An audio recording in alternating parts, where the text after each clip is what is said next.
আল্লাহ বলেন নবীজি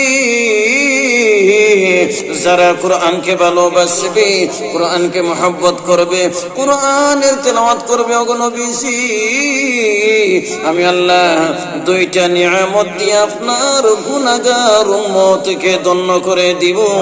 এক নম্বরে নিয়ামত হইল আপনার গুনাহগার উম্মতের জিন্দেগীর গুনাহ ক্ষমা করে দেব। বলেন সুবহানাল্লাহ।